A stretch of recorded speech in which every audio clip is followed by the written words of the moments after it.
Kumusta mga kaboxing? This is Boy Kalawang TV. So kulang 2 linggo na lang ay masasaksiyan na po nating lahat na muling lalaban ng tinaguriang kwadro alas ng boxing na si Janrael Casimero ngayong darating na October 13 sa Kanagawa, Yokohama, Japan upang harapin nga po nito ang pambato ng bansang Amerika na si Saul The Beast Sanchez para sa kanilang magaganap na 10-round schedule fight sa Super Bantamweight Division. At may napapabalita pa nga po mga idol na lumipad na po papuntang Japan itong ating pambato na si Cuadro Alas upang doon na po nito ipagpatuloy ang kanyang paghahanda para sa nalalapit po nitong laban kay Saul Sanchez. Dahil kung maalala nga po natin mga idol, naunang sinabi na nga po yan ng promoter ni Cuadro Alas na si Masayuki Ito na pagsapit ng kalagitnaan ng buwan ng Setyembre, kailangan ng lumipad papuntang Japan ni Janrael Casimero upang mabantayan ni Masayuki Ito ang ginagawang pagte-training ni Cuadro Alas para sa nalalapit po nitong laban kay Saul Sanchez. Pero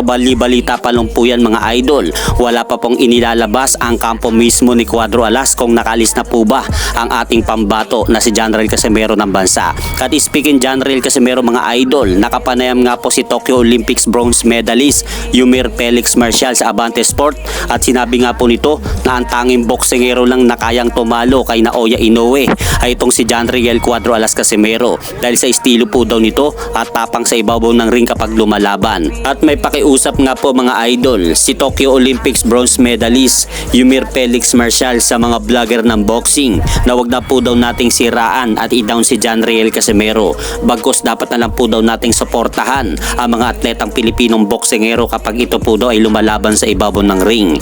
At may reaksyon naman po mga idol si Yumir Felix Marcial sa isang taong layoff ni Janrael Casimero na hindi lumalaban sa ibabaw ng lona. Anya, sinabi ni Yumir Felix Marcial sa interview nito sa Abante Sport na kaya po daw nagtayo ng isang boxing gym si Cuadro Alas Janrael Casimero sa kanilang lugar sa Ormoc City upang tuloy-tuloy pa rin po itong makapag-ensayo at makapag-training kahit walang laban. At hanggang dito na lang po muna ang aking update sa mga kaganapan sa mundo ng boxing. At syempre mga idol, huwag niyo rin pong kalimutan, pakisuportahan niyo naman po muna ang ating munting channel. Maraming salamat po.